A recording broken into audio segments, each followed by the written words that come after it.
Crash of the Titans, um clássico do Play 2, seja por ser amado ou odiado. O jogo divide a comunidade por um motivo. Ele passa de uma plataforma para um beat'em up, mudando muito a gameplay da série Crash. O que faz com que uma parte odeie o jogo por causa das mudanças, e outra goste do jogo porque ele realmente é bom e aceitando as mudanças. O jogo foi lançado para diversas plataformas, como consoles da sexta e sétima geração, portáteis como PSP, DS, GBA e até celulares Java. Inclusive tem muitos jogos de celular Java que eu quero muito fazer vídeo sobre, como God of War, Assassin's Creed e o próprio Crash Titans. E bem, como mencionei, ele ganhou um porte pro GBA. E digamos que esses portes pro GBA não costumam ser muito bem vistos, também não costumam ser muito bons também. Então o que acontece quando um jogo subestimado ganha um porte que pode ser ainda mais subestimado? Acontece isso com o Crash, então hoje vamos ver o resultado final disso. O jogo começa com o Crash irando um cochilo e o Aku Aku vindo acordar ele. Ele fala que o Cortex voltou e que ele está corrompendo máscaras Tiki. No caso, essas máscaras que sim, o Aku Aku e o Uka Uka são máscaras Tiki. E com isso ele está transformando criaturas pacíficas em monstros. No caso, essas criaturas pacíficas são os Titãs. É a porra do nome do jogo, caralho. Então vemos o Cortex, ele está apresentando seu novo plano para destruir um país, no caso um robô chamado Dominator, que será capaz de destruir a ilha com os Pentacoots. Porém, fazer um robô para destruir uma ilha não era barato, aí que entrou os Titãs. Eles ficaram encarregados de roubar recursos da própria Umpa Island, o que é o tanto quanto irônico um jogo com o nome Titã, e os Titãs serem um trabalho meio irrelevante.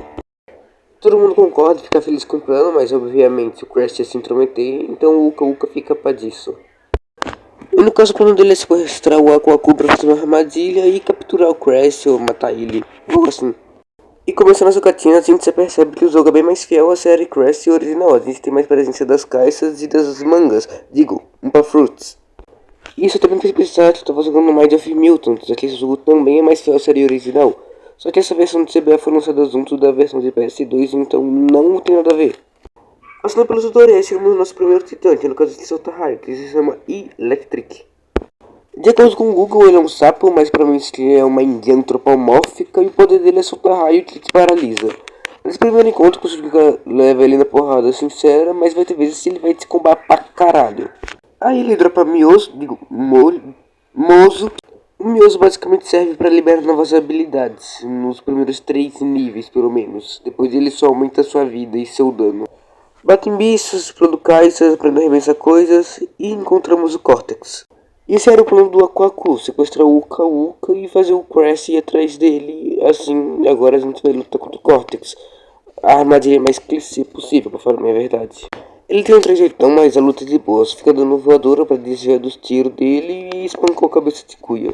Derrotando ele fala merda nenhuma de interessante, só que vai destruir a ilha e vai voltar. Baboseira. Então corta pra Aku Aku e o Cortex discutindo, até porque o Cortex falhou em destruir o Crash. Mesmo que eles tenham pego tudo que eles precisavam, foi bem por pouco. Então o Uka Uka, sendo filho da puta que ele é, decide deixar o Cortex de lado e agora trabalhar com a cabeça de Cunha Imo, a Nina Cortex. E aparentemente a arrombada é boa, porque ela já capturou a Coco e o Crunch. Aparentemente o plano é usar a mente da Coco para construir o tal robô mencionado lá atrás. Enquanto também esperam que o Crash venha salvar a Coco e o Crunch e o que seria outra armadilha. Assim que terminamos a gameplay, resgatando o Aku Aku, e ele fala que devemos resgatar o Crunch e a Coco, algo que a gente já sabe. Então aparece outro titã, e como a gente agora tá com o Aku Aku, a gente pode controlar ele. No caso é só a gente espancar ele e ele fica tonto, então é só apertar ele e passamos a controlá-lo. E esse é o Gastor, um dos titãs exclusivos da versão de Game Boy Advance, e essa informação sobre ele foi bem chata, porque ele é exclusivo dessa versão meio esquecida, e algumas páginas só mostravam o nome de titãs de PS2. Então eu acabei só usando ele nessa página da Bandipedia e especificamente nessa página azul. Em outras páginas eu não consegui achar nada. E bem, basicamente ele faz o que está escrito na descrição da Bandipedia. Ele cria explosões através da batida do seu rabo. Eu sem querer acabo matando ele, mas como é tutorial aparece outro, então podemos continuar. É interessante se notar algumas diferenças em relação à versão de PS2. Como a possibilidade dos titãs pularem, algo que se não me engano não é possível no PS2. E também algumas coisas para te ajudarem, como a Assistência Invisível e mais pra frente tem uma que troca alguns cristais por um titã já tonto. Avançando pela fase aprendemos algumas coisas, como a usar os elevadores, que é só destruir essa caixa. E também os cristais rossos são fortes por um certo tempo, mas isso eu só percebi bem mais para frente do jogo. Aliás, pego o Muse o suficiente e libero o pulo duplo. Nesse meio tempo acabou tocando de Titã e algo que tem que ser mencionado é que o jogo cujo nome é Of the Titans e os titãs são muito desinteressantes. Nenhum deles é útil para resolver nenhum puzzle e os poderes deles são meia boca. Até agora apareceu o Electric, o Gaston, o Grizzly e o Snipe. Vamos lá, o Snipe atira e o Grizzly cospe as moscas. De acordo com a mão de Pidge, essas moscas atrasam os inimigos. O que diabos é atrasar o inimigo? Eu só quero deixar bem claro que quando eu estava fazendo a pesquisa, fazendo o roteiro, na mão de Pidge estava escrito atrasar, não desacelerar. Mão de Pidge arrombado, vai tomar no cu. Nesse iniciozinho do jogo não teve nada para resolver com os titãs, e tudo bem, é o início do jogo. Mas durante o jogo todo vai ter nada para resolver com eles. Eles são unicamente para combate, e o combate entre eles não varia muito. Acho que uns 3 titãs mudam algo no combate. Passando de fase, passo de uma praia para uma floresta, e a soma dessas paredes se lembra com porrada de titã, que é uma das poucas coisas que vai variar o que você pode fazer com titã, além de lutar. Nessa fase não tem muito o que falar, então eu acabo passando para a segunda fase, que também não tem muito o que falar. Eu só pego um titã para sair batendo nos inimigos, e também aparece uma serra nessa fase, que durante o jogo inteiro vai aparecer em lugares aleatórios. Nessa fase eu ainda liberei o ataque giratório, mas ele é uma merda. Você não usa ele o jogo todo, você só batalha com o titã, então nem vale a pena mostrar ele. Agora só que resta é ir direto pro boss, que no caso é o Digondali. Ele fala algumas coisas nada de útil, baleira, bora pro pau. Assim que a gente faz essa caixa de diálogo, eles já botam fogo na gente, muito justo o jogo. E pra piorar, se a gente for tentar chegar perto dele, a gente se fode, porque a hitbox de ataque dele é maior que a nossa. Ou seja, ele só comba a gente. A estratégia fica pegando essas colmeias pra atacar nele, só que com muito cuidado pra não errar e também pra não ficar no range do lança-chamas. Se você acertar as duas vai dar muito dano, mas como só tem duas na arena, depois você tem que ir pra trocação sincera. Se fizermos tudo certo, podemos controlar ele, derrotar outro titã, controlar esse titã e finalizar o trabalho. Ah, inclusive dentro desse tonel tem um cristal roxo que te deixa mais forte. Só que nessa hora que eu tava jogando eu não sabia que ele me buffava e eu acabei não usando.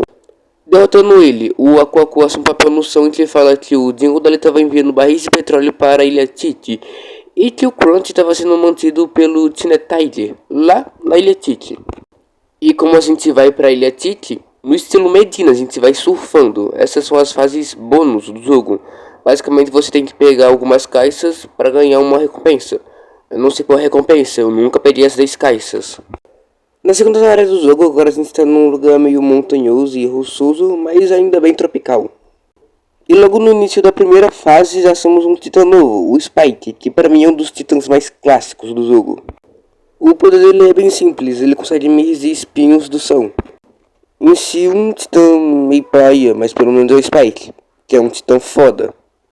Bem, eu avanço com o Spike e acabo caindo numa armadilha em que tenho que lutar com 2 titãs. De qualquer jeito eu consigo sair dessa armadilha e passar de fase. A segunda fase está mais industrial e dark, então imagino que devemos estar chegando perto do boss. Logo no começo da fase eu já pego um Spike, mas a fase vai continuar sendo bem genérica, saindo de um lado pro outro, lidando com os titãs. A segunda tela da segunda fase vai ter um foco mais nas serras e em buracos, mas de qualquer jeito é melhor só pular para a terceira fase. A terceira fase é meio que um labirinto, ela vai ter bastante subidas e descidas, mas nada que realmente vai fazer você se perder. Como a primeira e a segunda tela são bem parecidas, eu só vou pular logo pro boss. Mas rapidão, antes de ir pro boss, eu vou falar mal do jogo. A outra já tinha falado que os titãs eles servem pra bosta nenhuma além de lutar. E aqui vocês só viram isso, não teve nenhuma hora que eu tive que parar pra explicar que eu tive que fazer um puzzle com algum titã. Não, literalmente, só sair na porrada com um monte de bicho, passei de fase e pronto. Basicamente o jogo todo você só vai ficar assim, fase, porradaria. Boss, passou de fase. Falei que ia pular pro boss, eu enrolei, mas agora bora pra ele, o Tinetaide. Como sempre, antes da batalha ele fala algumas coisas, mas nada muito de útil, então bora pro pau. Eu morro 2 vezes pra ele até perceber que os cristais dele são mais fortes, então eu acabo aproveitando isso. A luta dele é igual a do Dinondali, essa porradaria ignorante. E de estilo ele tem um Hadouken roxo. Pera, por que diabos um tigre tem um Hadouken roxo? Derrotando o Tinetaide, o Aku Aku usa um cabelo que seria o do Crunch. E de fato o Crunch estava aqui, e ele fala algumas informações, como que o Cortex foi substituído pela Nina no projeto Dominator, e que a Coco estava sendo mantida em cativeiro, sendo obrigada a trabalhar no robô. Tudo isso que ele falou a gente sabia, exceto uma coisa, que a Coco devia estar na Treehouse. Então vamos pra lá, de jet ski. Da onde saiu essa porra de jet ski eu não sei. E não, eu não peguei as 10 caixas. Agora também é que ai, te fudei. Na primeira fase do terceiro mundo, a gente parece que tem alguma espécie de morro, mas ainda bem praiano. A gente também conhece Battler, um morcego extremamente feio, que consegue criar fora coisa através da batida das suas asas. E ele também cai um pouco mais lento, mas só um pouquinho mais lento. Aqui comprova minha teoria de que o jogo foi apressado para lançar junto da versão do PS2. Até porque esse pulo claramente é possível com Battler. Mas não, você tem que ir lá pra frente e pegar uma plataforma. Se for outras coisas, como os combos roubados dos titãs, os bosses, que são sempre a mesma coisa praticamente. E eu nem vou falar da variedade de gameplay, que não existe. Lá tem uma estátua de Nidin lá atrás, mas quando a gente passa por uma área vulcânica. Essa área vulcânica ainda é a primeira fase e ela vai ter algumas salas embaixo da terra, mas passa normalmente. Na segunda fase, continuamos na área vulcânica e mais pra frente pegamos alguns elevadores para sair da fase. Entrando nessa porta, vamos para a terceira fase, que é um laboratório, que pra mim nem vale a pena falar, então vou pular. Como esperado, o boss é o Enidin, até porque tem a porra de uma estátua gigante dele.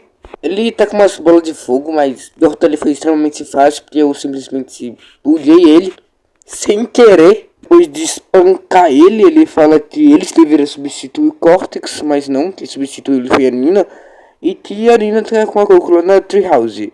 E eu entendi porra nenhuma do diálogo dele, porque eu acho que a gente já sabia que a Nina tava com a Coco na Treehouse. E eu tô um pouco me fudendo pra história de vida dele também. Foda-se se ele tem história triste ou não. Mas eu tinha sido um pouco burro, lendo o roteiro um pouco melhor agora. Ele também fala que a Coco e a Nina estão lá na ilha Entrapment. Não sei se fala assim o nome. Acho que é a única coisa de novo que ele fala. Acho que é a única coisa útil que ele fala. Mas foda-se, é bem mais legal ver o Crash no rolê de barco. No quarto mundo encontramos Hatsikla, também conhecido como o melhor titã do jogo. Basicamente ele tem poderes de gelo e pode congelar inimigos, mas além desse ataque de congelamento ser bem longo, se ele acerta, meu amigo, o outro titã morre. O último apelo de titã tão legal aparecer agora que todos conseguindo essa porra de jogo e vou são os dois últimos mundos cagando para a explicação deles. Na primeira fase a gente vai estar numa área urbana relativamente praiana, e na segunda fase a gente vai estar numa área com mais vegetação que me lembra bastante a primeira área do Crash Titans e PS2. Essa parte a gente vai ter que subir bastante e chegar nessa cabana onde é a terceira fase. E como toda fase fechada dessa porra de jogo, isso aqui é um puto labirinto, que nem vale a pena falar porque nenhum labirinto bom é. Então nós somos a Nina e sim, ela tá com a Coco. Era o esperado. E a luta da Nina só não é igual porque ela tem a desgraça de um robô aranha gigante que é extremamente de derrotar, só macetar B. Aí ela sai do robô e fica mais fácil ainda de derrotar, é só macetar B de novo. Só que aí ela consegue fugir e agora o Crash e a Kuta tem que dar um jeito de ir atrás dela na ilha flutuante do Cortex. Pois vemos o capei da vida, até porque o plano deu errado e quando ele é derrotada o robô vai atrasar. Então eles decidem voltar atrás. E o Cortex volta pro plano. Agora ele tem que terminar o robô antes do Crash chegar e arregaçar esses filhos de rapariga. Não sei porque eles de rapariga, é engraçado. E a gente saindo até ele flutuante de asa delta. Da onde o Crash tirou isso? Agora eu sei, durante um dos diálogos o Aku fala que ele pode se transformar nessa asa delta. Então todos os transportes, que era o Aku que estava se transformando. Então tudo que se você reparar, eles têm a paleta de cor do Aku mesmo. Então, acho que só que sou burro mesmo. E de novo, não, eu não consegui pegar todas as caixas que eu sou incompetente. A primeira fase do último mundo é em cima dele flutuante e não tem titã novo, então provavelmente vai ter porra nenhuma de novo nessa bosta. E na terceira fase a gente tá dentro da ilha flutuante, inclusive parece muito um cruzeiro aqui dentro, bem elegante. Mas dane-se, no meio da fase a gente sai pra fora de novo e volta a ficar feio, deselegante, pobre. E assim a gente vai pra terceira fase e última fase com essa cutscene que puta que pariu. Que cutscene legal, velho, esse modelo 3D. Mas só cutscene é legal, eu vou cagar e andar pra fase. Achamos o Cortex como de padrão, a gente conversa com ele, depois às vezes a gente se bate, depois pergunta. Não, pergunta, depois bate. E agora sim, bora pro pau.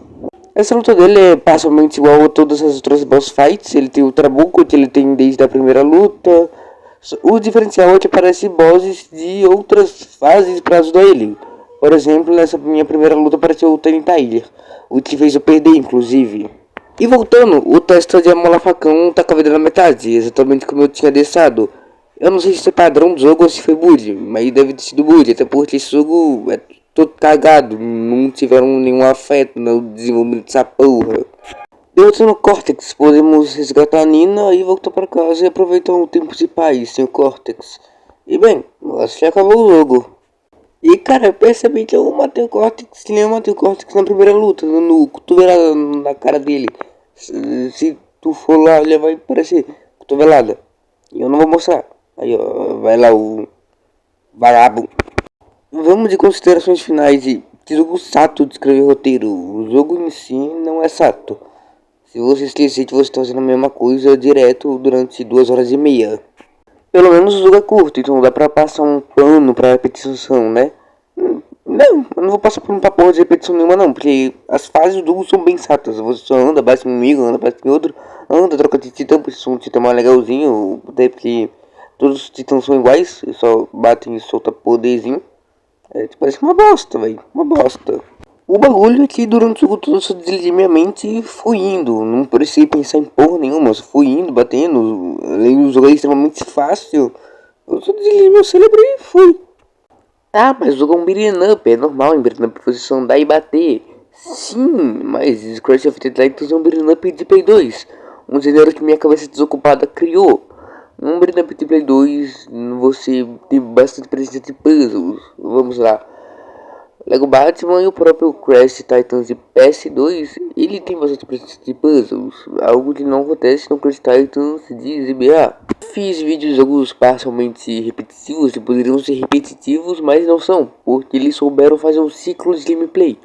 Bem, eu me refiro a Mega Man e Naruto Ninja Consul. Vamos usar por exemplo Naruto Ninja Consul. O que vai ter que continuar são os bosses, que são bem diferentes uns dos outros. E as fases também são curtas, o que faz você não relevar muito isso. E aqui não. Aqui os bosses são a mesma merda sempre. Então eu não quero jogar. Eu já sei o que vai ser o boss. Eu vou bater nele e pronto. Esbagacei. Resumindo, não vale a pena jogar essa merda. Tanto porque existe o Titans de PS2. Tanto porque o jogo é uma merda mesmo. Se qualquer merda consegue rodar o Titans de PS2, seja a versão de PSP, que não é a versão de PS2, mas é muito parecida, praticamente igual. Então para que rodar essa merda? Só se você tiver uma batata e não consegue rodar PSP. Ou você é idiota igual eu. Tá bom, eu tô extremamente puto porque Crash Titans é meu Crash favorito e tem essa. E existe essa merda. E Crash Titans não é muito bem visto, né? Então essa merda existe me deixa meio puto. Mas em si, aqui, sem deixar o coração falar, o jogo realmente é ruim, não vale a pena jogar. Os bosses são repetitivos, as fases são repetitivas, os temas de luta dele eu até acho ruim, não é nem nada do que eu acho ruim. Não tem plataforma, não tem puzzle, é só porradaria, uma porradaria chata ainda. E em si, sou mais uma nota vermelha. Faz tempo que eu não uso o sistema de cores para dar nota, rapaz. Manda que crer essa bosta. E bem, no final esse é o jogo e obrigado a quem viu até aqui. Deve estar aparecendo alguns dois vídeos na tela e se quiser ver eu agradeceria. Mas depois eu não posto o vídeo afinal. Mas de qualquer jeito, fique com Deus e até a próxima.